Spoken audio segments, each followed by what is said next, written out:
Shalom Bapak Ibu Saudara sekalian. Kita berjumpa lagi di konten Indah Bersamamu kali ini yang saya beri judul Di Luar Kasih Karunia.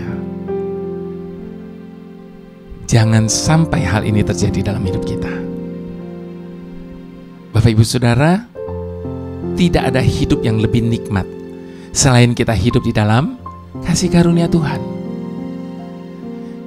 Sebab kasih karunia-Nya melayakkan kita menerima segala sesuatu yang seharusnya kita tidak layak terima. Kasih karunia-Nya membuat kita bisa menikmati hidup yang luar biasa indah. Tetapi di luar kasih karunia-Nya, jangan sampai itu terjadi dalam hidup setiap kita. Nah, bagaimana kita bisa hidup tidak di luar dari kasih karunia-Nya? Sebentar kita akan merenungkan bersama-sama Bapak Ibu Saudara. Tapi yang pasti, kasih karunia Tuhan itulah yang menghidupi kita hari ini. Mari kita berdoa sama-sama. Tuhan pemberi kasih karunia dalam hidup kami, jangan pernah berhenti melimpahi hidup kami dengan segala nikmat-Mu. Jangan pernah berhenti melimpahi hidup kami dengan anugerah-Mu. Jangan pernah berhenti melimpahi hidup kami dengan kasih karunia-Mu. Sebab hanya oleh semua itulah kami bisa hidup. Hanya oleh karena semua itulah kami ada hari ini. Tanpa semua itu Tuhan, kami hancur sehancur-hancurnya.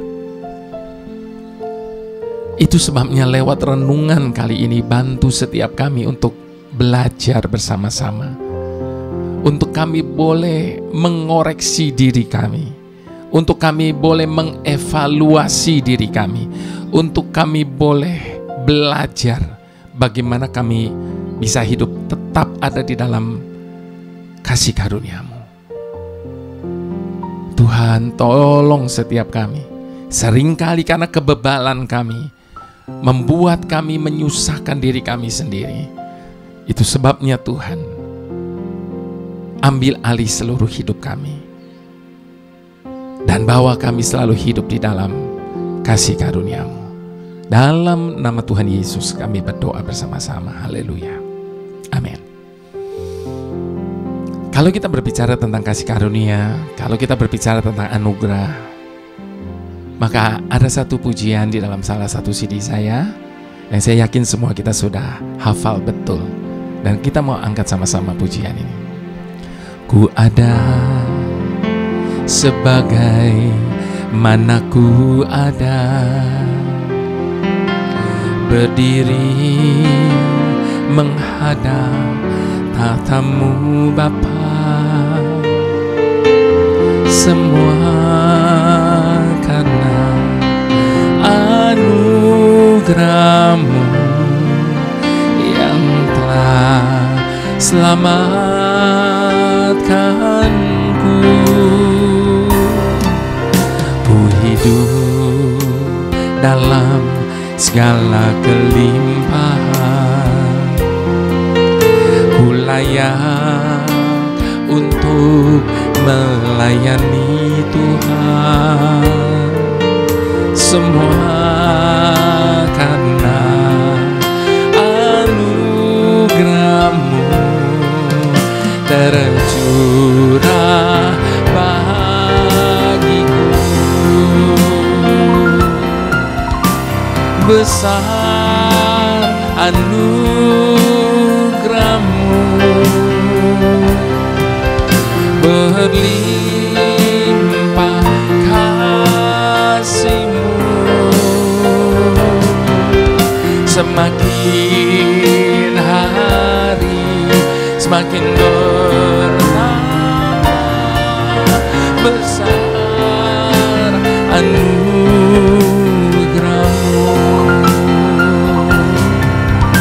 Besar anugerah-Mu,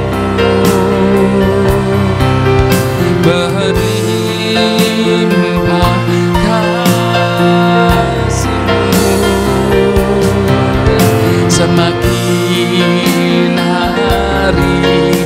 semakin besar anugerah-Mu.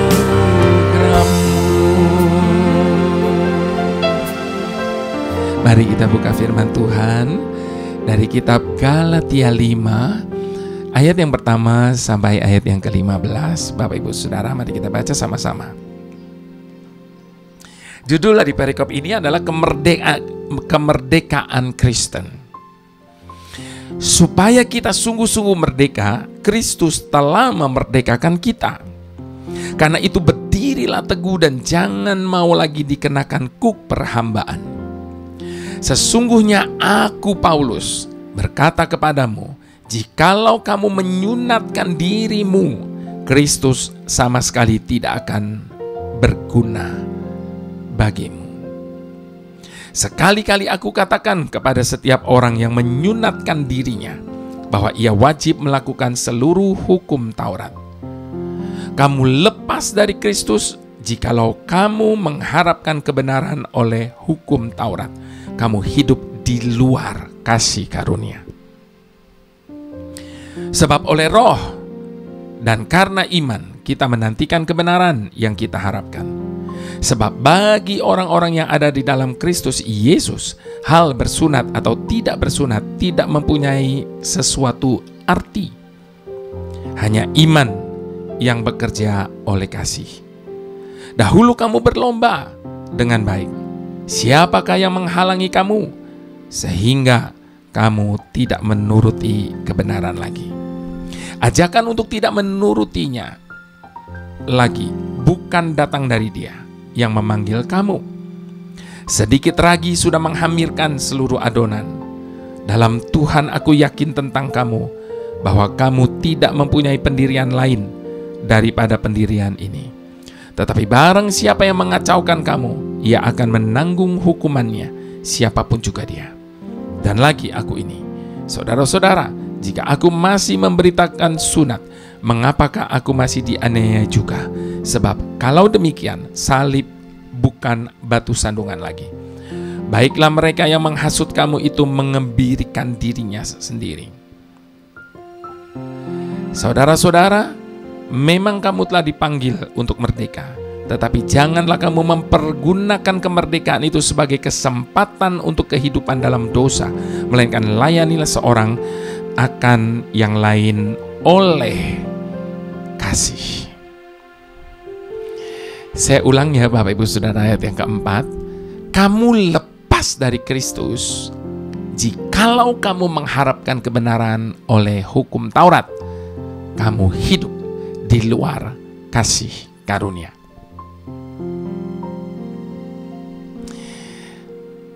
Bapak Ibu Saudara yang saya kasihi, apakah yang akan terlintas di dalam benak kita seandainya kita mendengar istilah hidup di luar kasih karunia? Kemungkinan besar semua kita akan berpendapat sama, yaitu kita semua akan membayangkan orang-orang yang tidak percaya kepada Yesus, atau orang-orang yang kita cap kafir. Atau bisa juga kita membayangkan seseorang yang dulunya begitu percaya kepada Yesus, bahkan giat melayani Tuhan, namun kini dia telah meninggalkan imannya dengan berpaling kepada Allah lain. Itu sebabnya, bukankah kita sering mendefinisikan istilah hidup di luar kasih karunia dengan pengertian seperti hal-hal tadi itu? Padahal sesungguhnya istilah ini tidak selalu menunjuk kepada orang dunia atau orang kafir. Bahkan sesungguhnya istilah ini bisa menunjuk kepada orang-orang Kristen yang berusaha memperoleh keselamatan dengan usahanya sendiri. Istilah hidup di luar kasih karunia juga menunjuk kepada setiap kita yang selama ini lebih percaya dengan kekuatan kita sendiri daripada mengandalkan Tuhan. Galatia 5 ayat 4 tadi berkata apa? Kamu lepas dari Kristus jikalau kamu mengharapkan kebenaran oleh hukum Taurat. Kamu hidup di luar kasih karunia. Bukankah ini sangat jelas? Saat kita lepas dari Kristus, maka saat itu juga kita hidup di luar kasih karunia. Saat kita yang adalah orang percaya hidup dengan mengandalkan kekuatan kita sendiri, maka kita adalah orang yang hidup di luar kasih karunia. Itu sebabnya saya mau mengajak kita untuk coba membayangkan Bapak Ibu Saudara,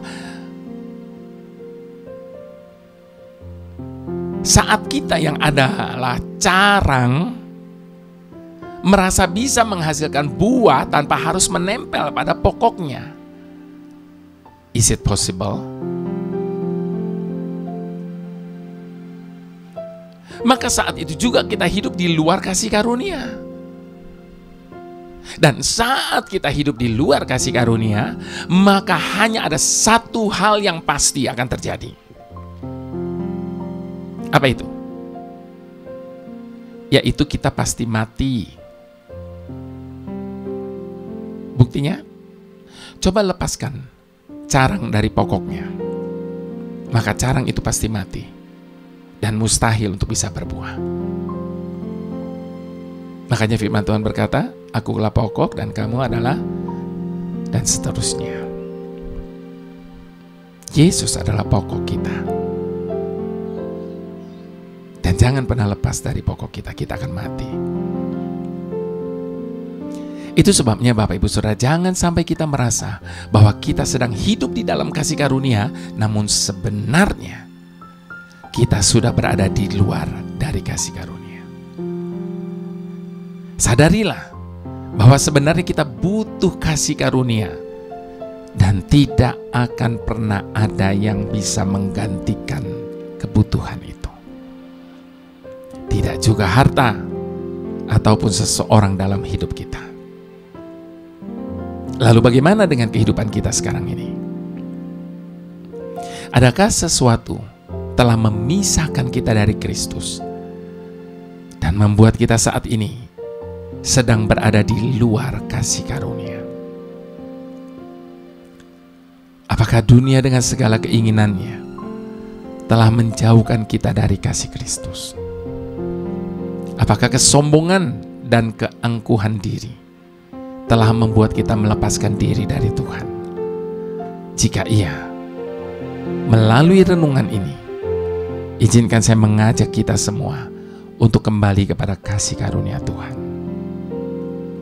Datanglah kepada Tuhan, nikmati kasih karunia-Nya, dan jangan pernah melepaskannya lagi. Sebab saat kita lepas dari Kristus, saat itulah kita hidup di luar kasih karunia. Mari kita adakan pengakuan di hadapan Tuhan. Ku ada sebagai mana ku ada,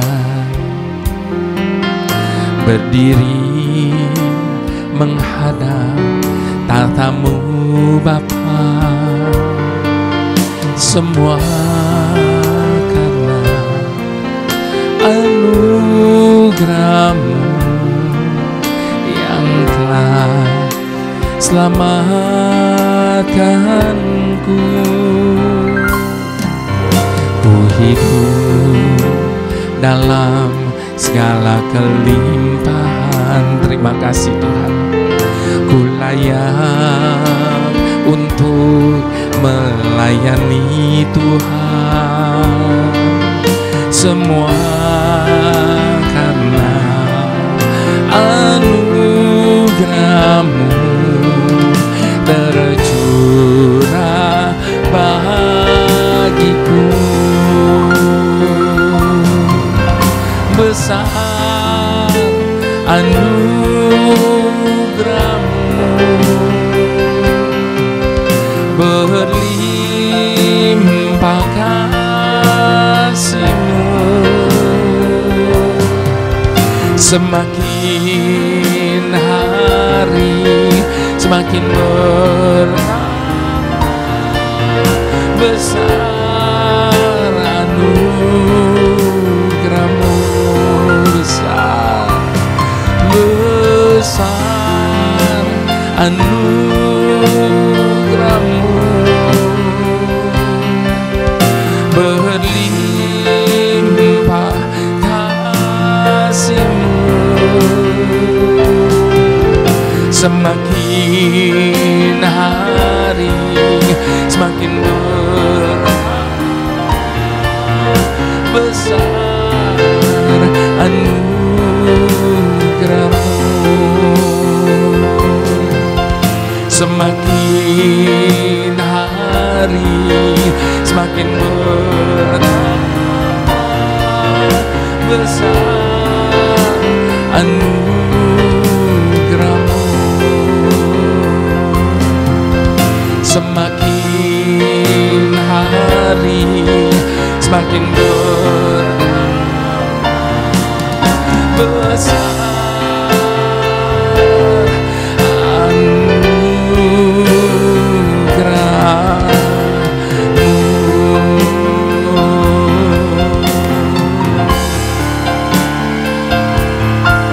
Terpujilah nama-Mu yang melimpahi kami, Tuhan, dengan anugerah-Mu, kasih dan karunia-Mu.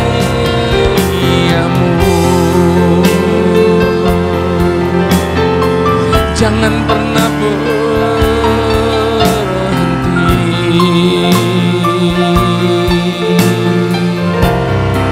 jangan pernah berhenti.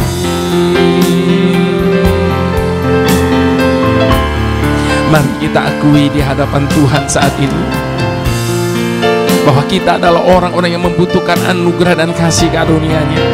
Tanpa itu kita tidak akan pernah bisa hidup. Itu sebabnya biarlah kita terus mau melekat kepadanya, semakin mendekat kepadanya. Sebab ketika kita lepas daripadanya, pasti kita akan mati.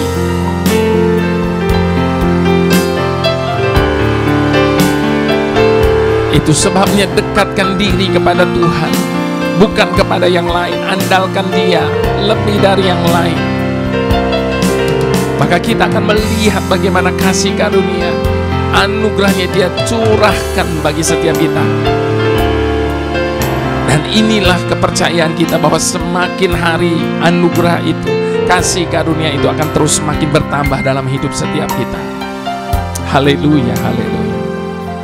Bapa pemilik hidup kami, saat ini kami memiliki begitu banyak hal yang luar biasa yang ingin kami raih dalam hidup ini. Dan kami telah mengukir semua rencana apa saja yang kami rasa bisa menolong kami untuk mencapai sasaran kami. Akan tetapi saat ini juga kami menyadari ketika carang tidak melekat pada pokoknya, bahwa tidak akan pernah ada sesuatu impian pun, tidak akan pernah ada satu rancangan atau pikiran kami yang dapat kami capai, atau semua itu akan tergenapi jika Engkau sebagai pemilik kami tidak merestui semua impian, rancangan, dan pikiran kami itu. Sebab kami sadar ya Bapa, kami ini hanyalah seorang manusia dalam dunia yang sangat luas ini. Namun demikian pun Engkau selalu menaruh perhatian khusus di dalam penggenapan atas semua jalan, pikiran, dan rancangan-Mu yang luar biasa atas hidup kami. Bahkan Engkau melimpahi hidup kami dengan kasih karunia-Mu. Engkau sendiri yang telah mengurapi orang yang dipandang tidak penting dan meletakkan mereka di atas tahta kasih karunia-Mu yang ajaib itu. Engkau sendiri yang telah memilih orang yang paling diabaikan, dan tangan-Mu sendirilah yang menjadikan mereka kuat dan penuh kuasa. Itu sebabnya saat ini dengan penuh kerendahan hati kami meminta restu-Mu atas setiap impian, harapan, rencana, dan setiap apa yang kami pikirkan. Dan juga restu-Mu pada setiap langkah yang kami ambil dalam perjalanan hidup ini untuk mencapai apa yang telah Kau tetapkan di hadapan kami, pada hari esok kami, pada masa depan kami. Kami hidup hanya oleh karena kasih karunia-Mu. Terpujilah nama-Mu Tuhan. Haleluya. Amin.